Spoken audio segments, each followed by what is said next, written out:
Bismillahirrahmanirrahim. Alhamdulillahirabbil alamin. Wassalatu wassalamu ala asyrafil anbiya wal mursalin sayyidina maulana Muhammad wa ala alihi wa sahbihi ajma'in. Qala al-musannif al-imam Abu Hamid Muhammad bin Muhammad al-Ghazali rahimahullah wa nafa'ana bi ulumih. Keutamaan menyempurnakan rukun-rukun salat.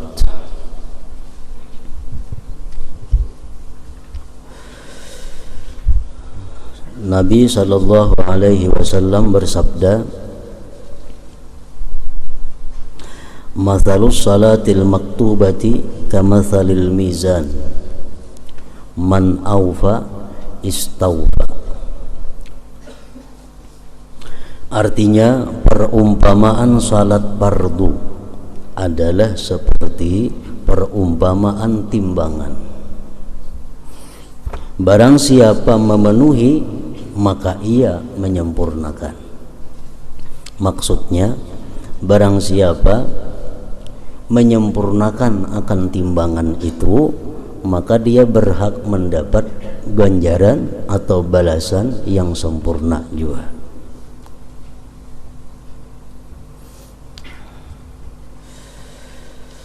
Yazid Ar-Raqashi berkata, salat Rasulullah itu rata, seolah-olah ditimbang. Artinya sembahyang Nabi itu kada terlalu ancap, kada terlalu gimit, kada terlalu lambat. Artinya sembahyang Nabi kita itu rata, seolah-olah ditimbang. Nabi sallallahu alaihi wasallam bersabda, "Innar rajulaini min ummati la yaqumani ila salati wa ruku'uhuma wa sujuduhuma wahid wa inna ma baina salataihima ma baina as-sama'i wal ard." Artinya, sesungguhnya dua orang dari umatku berdiri untuk salat, di mana ruku' dan sujudnya itu satu, sama. Dan sesungguhnya apa yang di antara keduanya adalah apa yang antara langit dan bumi. Maksudnya, ada dua orang yang sembahyang, sama bacaannya, sama gerak-geriknya, sama panjangnya, sama rakaatnya, tapi nilainya di sisi Allah Subhanahu wa ta'ala jauh seperti langit dan bumi. Yaitu beliau menunjuk, mengisyaratkan kepada kekhusyuan. Nang saya kong sembahyang bujur sama lawan nang tadi, cuma ini khusyuk. Nang saya kong ini kada. Nah, maka nilainya di sisi Allah sama jaraknya antara langit dan bumi, antara dua orang yang sembahyang tadi. Dan Nabi sallallahu alaihi wasallam bersabda, "La yanzurullah yaumal qiyamah ilal abdi la yuqimu sulbahu baina ruku'ihi wa sujudihi."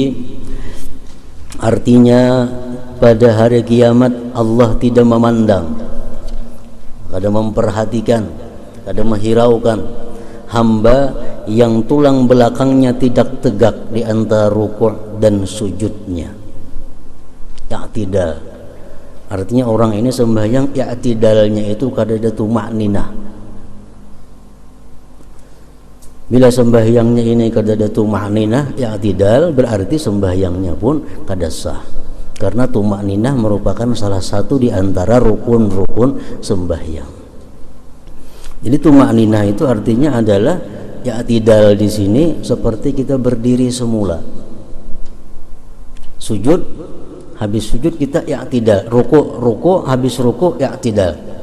Nah, tegaknya berdiri kita waktu i'tidal itu seperti kita berdiri membaca Fatihah, tegak. Bila kurang pada itu berarti kita kada bertumakninah ngarannya.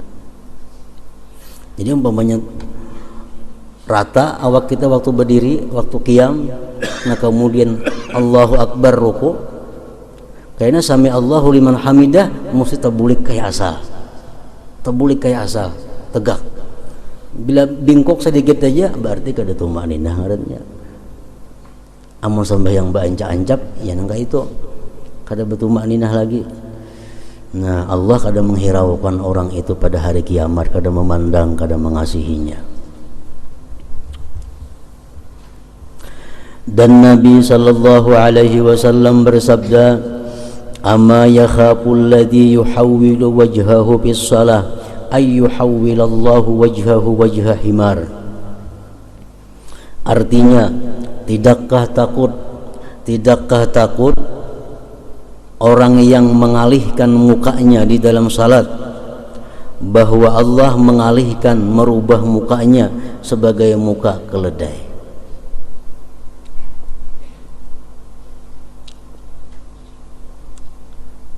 Maksudnya orang yang sembahyang itu menoleh ke kiri atau ke kanan.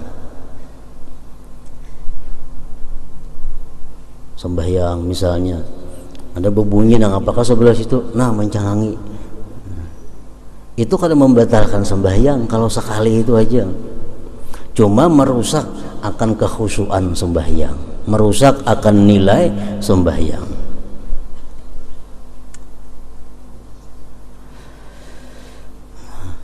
Tidakkah takut orang yang mengalihkan mukanya di dalam salat bahwa Allah mengalihkan, merubah mukanya sebagai muka keledai? Artinya kada takutankah orang nang menoleh sembahyang ke kiri ke kanan itu muhanya dirubah Allah menjadi muha himar. Artinya bisa aja orang nang sembahyang hulingang-hulingang itu wajahnya diganti Allah dengan wajah himar.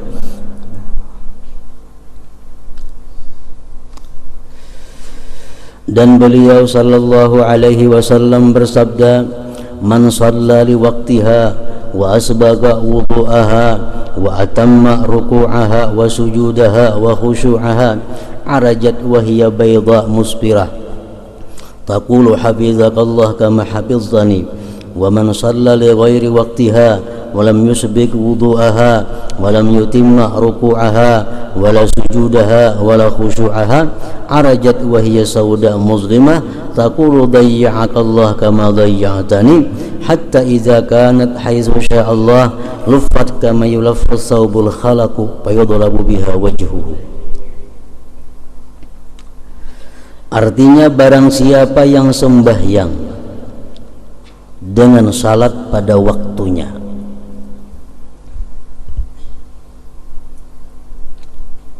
dan ia menyempurnakan wudunya, ia sempurnakan rukuknya, sujudnya dan khusyuknya, maka salat itu naik dalam keadaan putih cemerlang sambil berkata, "Semoga Allah memeliharamu sebagaimana kamu memelihara saya." Dan barang siapa salat di luar waktunya dan dia tidak menyempurnakan wudunya dan tidak menyempurnakan rukuknya, sujudnya dan khusyuknya, maka salat itu naik dalam keadaan hitam gelap sambil berkata, "Semoga Allah menyia-nyiakanmu sebagaimana kamu menyia-nyiakan saya." Sehingga apabila salat itu sekiranya dikehendaki Allah, maka salat itu dilipat sebagaimana kain usang, sebagaimana kain usang itu dilipat lalu dipukulkan ke wajahnya orang yang sembahyang tadi. Dan Nabi sallallahu alaihi wasallam bersabda, "Aswa'un nasi sariqatan alladhi yasriqu min salatihi." Artinya sejahat-jahat manusia mencuri adalah orang yang mencuri dari salatnya. Mencuri salat artinya apa? Kada batumakninah, i'tidalnya kada tumakninah, rukuknya kada tumakninah, sujudnya kada tumakninah, duduk antara dua sujudnya kada tumakninah. Malakasi maancapi sembahyangnya. Ibnu Mas'ud radhiyallahu dan Salman Ibnu Mas'ud radhiyallahu anhu dan Salman radhiyallahu anhu berkata, salat itu takaran Barang siapa yang memenuhi maka ia telah menyempurnakan, dan barang siapa yang mengurangi takaran maka ia telah mengetahui apa yang difirmankan Allah mengenai orang-orang yang mengurangi takaran. Orang-orang yang mengurangi takaran diancam Allah dengan wailun lil mutaffifin, azab yang sangat bagi orang yang mengurangi takaran atau timbangan itu.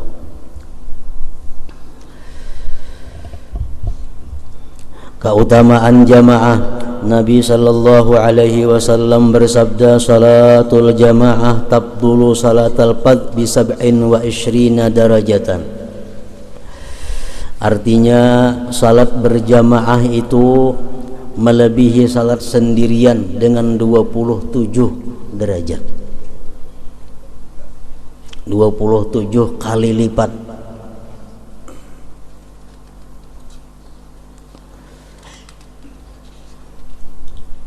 Jadi para ulama menyimpulkan banyak keuntungan-keuntungan yang didapat oleh orang yang sembahyang berjamaah daripada orang yang sembahyang sendirian itu. Antara lain mereka menyebutkan, pertama, al-masyu ilal masjid, berjalan ke masjid. Amun sembahyang di rumah sorangan kadang dapat fadilatnya berjalan ke masjid itu. Nah, kalau berjamaah ada pahala berjalan ke masjid. Maka Rasulullah mengatakan berjalan ke masjid itu setiap langkahnya meninggikan derajat dan menghapuskan dosa. Makin jauh masjid yang dituju makin afdal, makin banyak pahalanya artinya. Yang kedua, dukhulul masjid, masuk masjid. Masuk masjid dengan niat sembahyang berjamaah itu satu pahala. Amun sembahyang di rumah kada dapat itu. Yang ketiga, i'tikaf. I'tikaf di masjid ada pahalanya. Berdiam di masjid dengan niat i'tikaf pahala walaupun 5 menit. Namun di rumah kada kawa i'tikaf. Yang keempat, salat tahiyatul masjid. Kalau di rumah kada ada salat tahiyatul masjid. Di masjid kita dapat pahala tahiyatul masjid itu, walaupun kita kadang memperbuat sembahyang tahiyatul masjid. Misalnya kita ke masjid, orang sudah tuntung azan, langsung sembahyang qabliyah, isya atau maghrib atau zuhur atau asar. Masuk masjid langsung sembahyang qabliyah karena orang sudah azan. Nah, sekaligus kita dapat pahala tahiyatul masjid. Walaupun kita kada sembahyang tahiyatul masjid, tapi dapat pahala tahiyatul masjid. Namun di rumah kada ada tahiyatnya. Yang kelima, fadilatnya orang sembahyang berjamaah itu ta'awun 'alat ta'ah, tolong menolong atas taat. Imam dengan makmum, makmum dengan makmum yang lainnya itu saling tolong menolong dalam ketaatan. Makin banyak orang yang datang berjamaah, makin banyak pahalanya. Nah, jadi dengan berjamaah itu kita dapat pahala wa ta'awanu 'alal bir, bertolong-tolong dalam kebaikan. Sampai yang sorangan di rumah kan ada menolong kepada taat. Yang keenam, sembahyang berjamaah itu ada intizarul jamaah, menunggu jamaah. Duduk misalnya di masjid menghadang imam. Nah, selama duduk menghadang imam menunggu imam itu dihitung oleh Allah sembahyang. Dihitung oleh Allah sembahyang. Jadi kita menunggu imam seperempat jam hanya datang. Seperempat jam itu walaupun kita duduk biasa saja dihitung oleh Allah pahalanya sama dengan pahala sembahyang. Nah, di rumah kalau dapat pahala itu. Yang ketujuh, orang sembahyang berjamaah itu istighfarul malaikat, dapat istighfar dari malaikat. Malaikat memintakan ampun kepada Allah terhadap orang-orang yang sembahyang berjamaah. Nah, malaikat memintakan ampun, dan bila malaikat memintakan ampun pasti diampuni oleh Allah. Sembahyang di rumah kada dapat istighfar malaikat. Yang kedelapan, syahadatul malaikat. Malaikat menyaksikan nanti pada hari kiamat bahwa fulan bin fulan ini adalah ahli masjid, fulan bin fulan ini ahlinya langgar karena dia aktif sembahyang berjamaah di langgar atau masjid.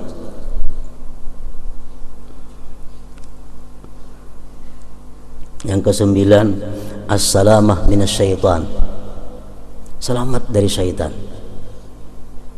Karena begitu orang kamat, syaitan buka sampai ke mana suara kamat itu kada terdengar lagi. Nah, jadi orang sembahyang berjamaah itu selamat daripada gangguan godaan syaitan. Orang sembahyang sorangan kada terhindar daripada syaitan ini. Yang ke-10, taswiyatus sufuf, ada pahala meratakan saf. Makanya jadi Nabi istawu sufufakum, meratakan saf kamu. Nah, kita meratakan saf itu ada pahalanya. Namun di rumah kan ada besar sembahyang sorangan. Ke-11, fadilatus saffil awal in kana fihi, fadilat saf pertama jikalau dia sembahyang di saf pertama. Rasulullah seringkali mendoakan agar orang yang sembahyang di saf awal itu dapat rahmat.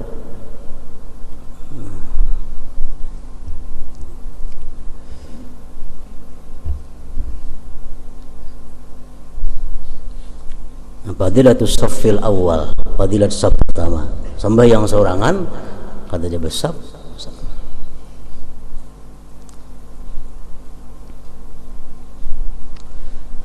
Jadi kalau kita sembahyang berjamaah, misalnya imam Allahu Akbar, kita datang berdua, kita sembahyang di belakang imam. Imam itu di tengah-tengah antara kita berdua. Ini aturan saf supaya dapat pahala saf. Karena pahala saf ini bila kita langgar, kita kada dapat keutamaan fadilatnya saf itu. Jadi umpamanya ini imam, nah, kita datang berdua, kita datang di tengah-tengah.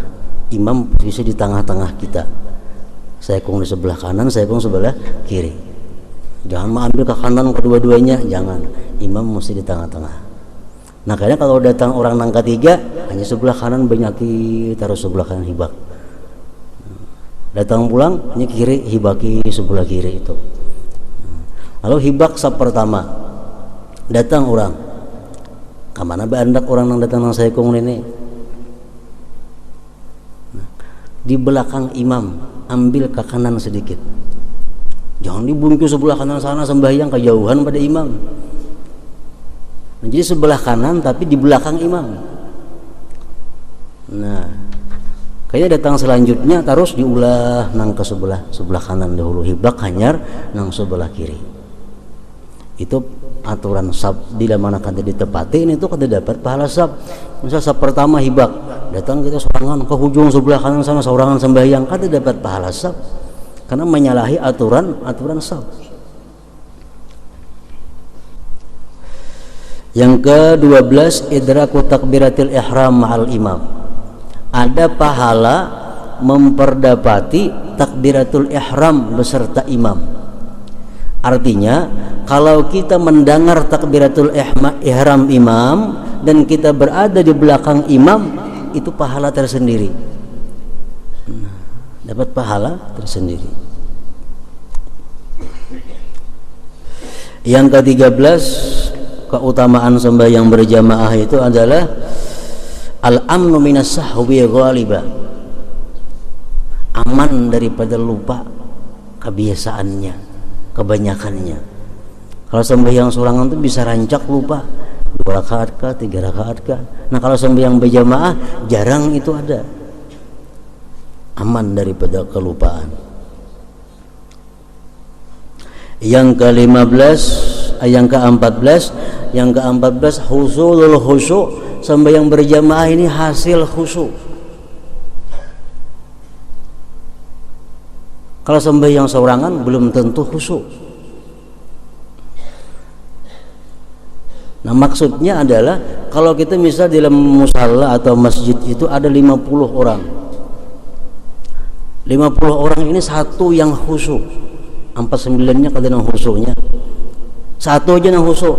Nah yang satu yang khusyuk ini akan memberikan berkah kepada yang lainnya sehingga menjadi khusyuk semua, dinilai oleh Allah Subhanahu wa taala. Nah ini untungnya sembahyang berjamaah. Amunnya sorangan belanja khusyuk, ya khusyuk belah kada yang membantu. Yang ke-15 tahsinul hay'ah. Sembahyang berjamaah itu antara lain pula keutamaannya adalah membaguskan keadaan. Kalau kita sembahyang di rumah sorangan bebarang aja, kada kayak sembahyang berjamaah, bajunya bagus, tapihnya bagus, semuaan bagus, meminyak harum, kadang-kadang hendak ke masjid. Sembahyang sorangan bisa kada taatur itu. Nah keutamaan sembahyang berjamaah. Yang ke-16 irghamus syaitan, menghinakan syaitan. Orang berduyun-duyun kampung untuk ke masjidan sembahyang, syaitan merasa hina, syaitan merasa terkalahkan, menghinakan syaitan. Yang ke-17 as-salamah minan nifaq, selamat daripada kemunafikan. Rasulullah mengatakan orang munafik kada akan bisa sembahyang berjamaah isya dan subuh. Dengan adanya berjamaah terhindar daripada kemunafikan. Yang ke-18 raddus salam alal imam. Orang sembahyang berjamaah itu menjawab salam imam. Kan imam assalamualaikum warahmatullah, assalamualaikum warahmatullah, kita yang di belakang assalamualaikum warahmatullah, menjawab salam imam. Sembahyang sorangan kada ada itu. Yang ke-19 izharu syiaril Islam, menampakkan syiar Islam, berpahala juga. Yang ke-20 izalatut tuhmah, menghilangkan sangka-sangka. Mungkin kita ini sembahyang di rumah aja kada sing kalanggaran, itu sangka orang kena kada baik. Sembahyang juga si anu kada tali lihat kalanggar.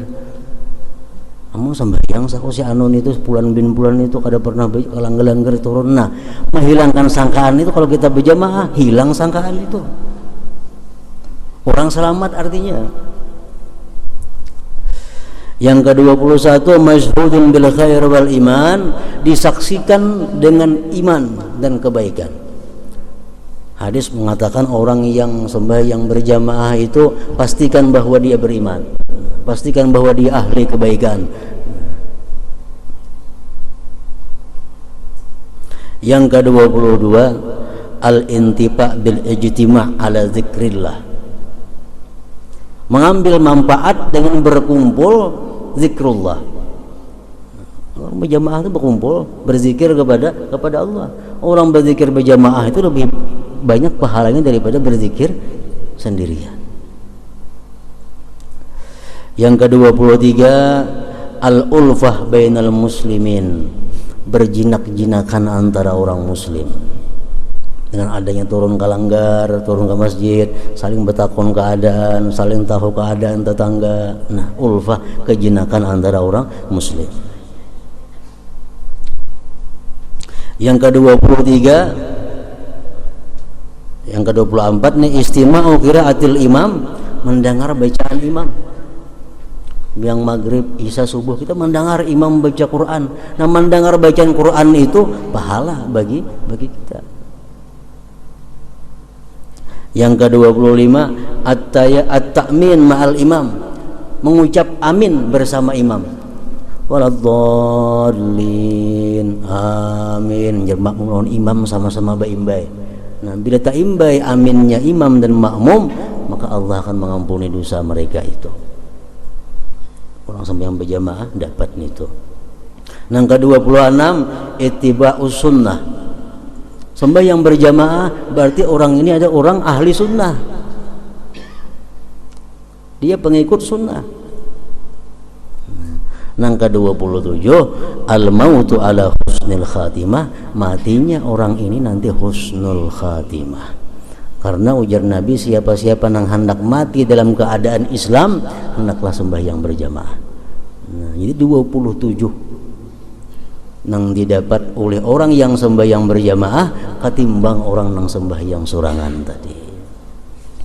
Nah, salatul jamaah tabdulu salatul fard bi 27 derajah. Salat berjamaah itu melebihi salat sendirian dengan 27 derajatnya.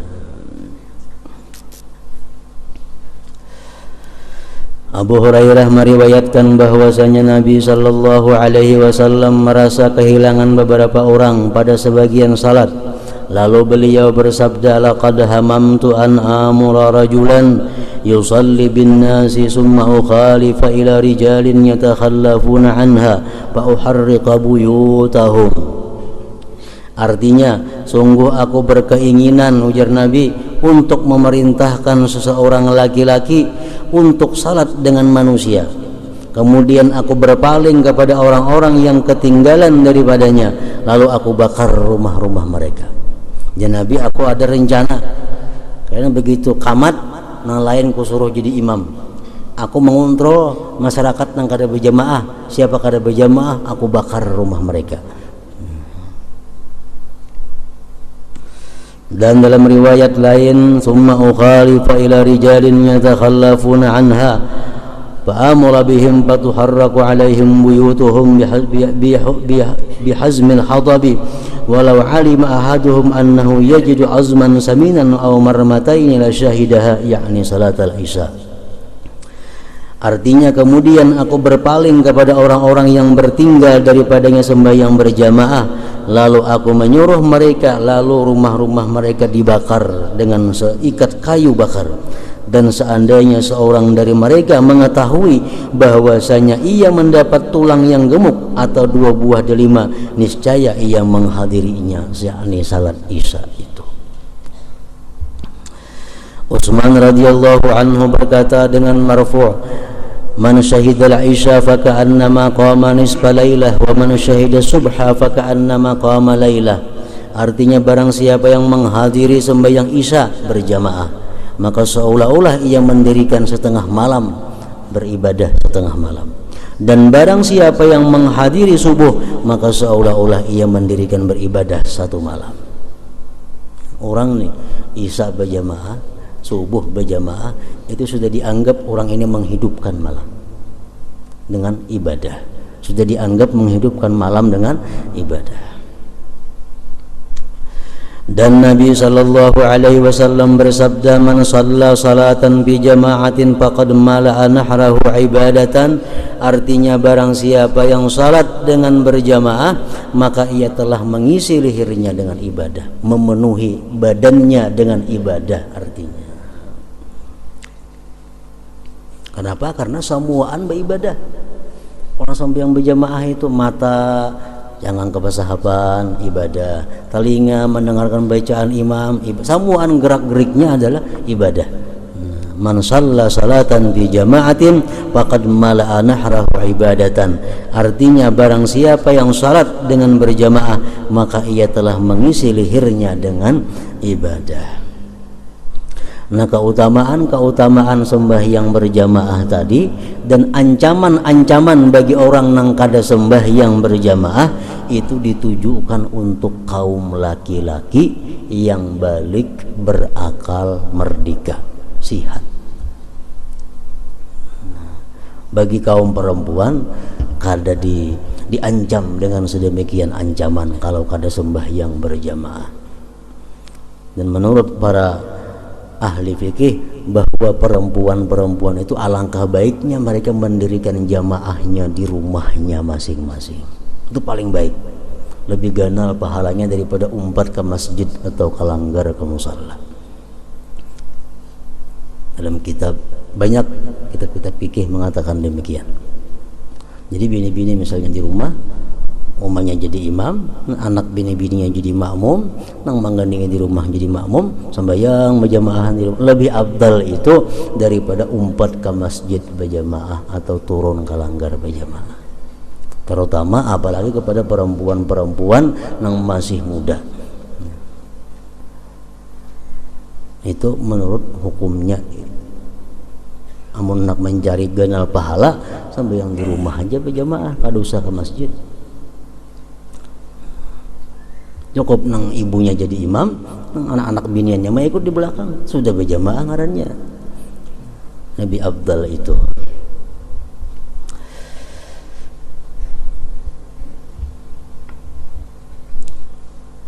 Sa'id ibn al-Musayyab berkata, tidaklah muazzin itu azan sejak 20 tahun melainkan saya ada dalam masjid. Artinya orang ini menunggu waktu, belum lagi azan sudah duduk di masjid. Muhammad bin Wasi' berkata, saya tidak ingin kepada dunia kecuali 3 hal, yaitu saudara. Sesungguhnya jika saya bingkok maka ia meluruskan saya. Aku nak kepingin hidup dalam dunia ini masih karena ada 3 hal. 1, kawan yang membimbing aku. Bila aku salah menegur, bila aku bujur mendukung.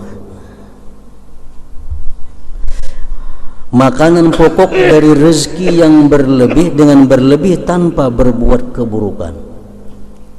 Makanan pokok yang didapat dari rezeki yang halal tanpa menimbulkan kejahatan. Dan salat dalam berjamaah yang menghilangkan kelupaannya daripadaku dan dicatat keutamaannya bagiku. Sambayang berjamaah nang sudah kada ingat lagi berapa kali jumlahnya, tapi di sisi Allah tercatat hitungannya. Dan diriwayatkan bahwasanya Abu Ubaidah ibnul Jarrah pada suatu kali mengimami suatu kaum. Ketika ia pergi, ia berkata, syaitan senantiasa padaku tadi sehingga ditampakkan bagi saya bahwa saya mempunyai keutamaan atas orang lain. Saya tidak menjadi imam lagi selamanya. Kenapa? Karena untuk mengalahkan syaitan itu. Al-Hasan berkata, janganlah kamu salat di belakang seseorang yang tidak mundar-mandir kepada ulama. Artinya jangan mengikut orang nang jadi imam, nang orang itu kada terlihat biasa mengaji. Seolah di mana dahulunya itu orang mengaji lawan siapa gurunya. Jadi imam, nah jangan diikut. Ikuti imam nang kita tahu bahwa itu orang yang berilmu. An-Nakhai berkata, perumpamaan orang yang mengimami manusia tanpa ilmu adalah seperti orang yang menakar air di laut, ia tidak tahu tambahnya daripada kurangnya.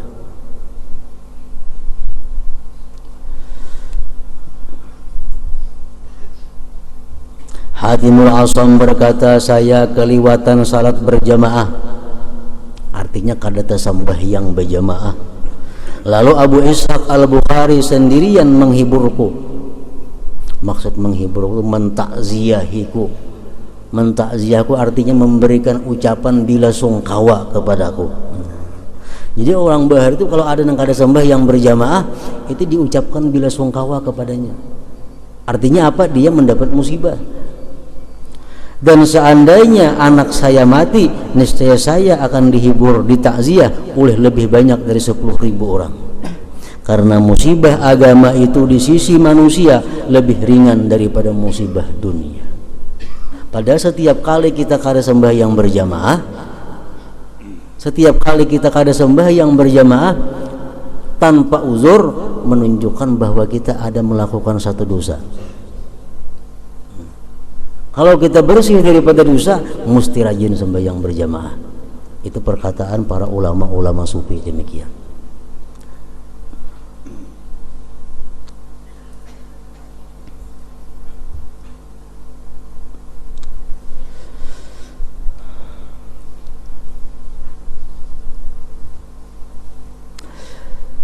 Ibnu Abbas radhiyallahu anhuma berkata, barang siapa mendengar panggilan suara azan dari muazzin lalu ia tidak memperkenankan, maka ia tidak menghendaki kebaikan dan kebaikan tidak menghendakinya.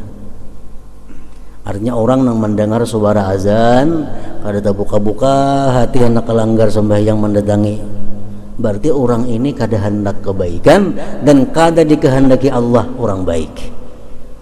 Kebaikan ini kada hendak, Allah kada menghendakinya menjadi orang yang baik. Abu Hurairah radhiyallahu anhu berkata, sungguh telinga anak Adam itu diisi dengan timah yang dicairkan, itu lebih baik daripada ia mendengar azan kemudian ia tidak memperkenankannya. Telinga diisi lawan timah nang mendidih, lebih baik itu daripada mendengar azan tapi pacang kada sembahyang berjamaah. Dan diriwayatkan bahwa Maimun bin Mihran datang ke masjid, lalu dikatakan kepadanya, sesungguhnya manusia telah pergi. Datang ke masjid kerida orangnya. Lalu ia berkata, innalillahi wa inna ilaihi raji'un, sungguh keutamaan salat ini lebih saya sukai daripada wilayah Irak. Dan Nabi sallallahu alaihi wasallam bersabda, man shalla arba'ina yawman fi jama'atin la tafutuhu biha takbiratul ihram kataballahu lahu bara'ataini, bara'atan minan nifaq wa bara'atan minan nar. Artinya barang siapa yang salat 40 hari dengan berjamaah yang padanya tidak ketinggalan takbiratul ihram imam, maka Allah mencatat baginya 2 keterlepasan, yaitu keterlepasan daripada munafik dan keterlepasan daripada neraka. 40 hari berjamaah kada boleh perai dan selalu ada di belakang imam. Begitu imam Allahu Akbar artinya kada masbuk. Nah, kawa 40 hari demikian, orang ini dijamin kada akan masuk neraka dan kada akan menjadi munafik. Dan dikatakan bahwasanya pada hari kiamat suatu kaum dikumpulkan di mana wajah mereka seperti bintang yang gemerlap. Lalu malaikat bertanya kepada mereka, apakah amal-amal kalian? Mereka menjawab, kami apabila mendengar azan maka kami berdiri bangkit untuk bersuci. Kami tidak disibukkan oleh lainnya. Bila orang bang, ampih begawi, berwudu, bersuci untuk mendatangi sembahyang berjamaah. Itu di hari kiamat karena wajah mereka seperti bintang. Kemudian dikumpulkan sekelompok orang yang wajah mereka seperti bulan. Setelah ditanya, mereka menjawab, kami berwudu sebelum masuk waktu. Belum masuk waktu sudah ampih begawi, sudah berwudu. Kemudian dikumpulkan sekelompok orang yang wajah mereka seperti matahari. Lalu mereka mengatakan, kami mendengar azan di masjid. Artinya apa? Orang ini sebelum azan sudah berada di masjid. Dan diriwayatkan bahwasanya ulama salaf, ulama-ulama yang terdahulu itu takziah, mengucapkan bila sungkawa, artinya turut berduka cita kepada diri mereka sendiri selama 3 hari apabila mereka ketinggalan takbiratul ihram imam. Dan mereka takziah, mereka bersedih 7 hari apabila mereka ketinggalan berjamaah. Nah, jadi kembali tadi bahwa sembahyang berjamaah ini dituntut hukumnya sedemikian itu bagi kaum laki-laki. Kaum bini-bini tadi lebih baik berjamaah di rumah. Nah, lalu andai kata misalnya si bini-bini ini kata ada kawan di rumah atau kata yang bisanya jadi imam,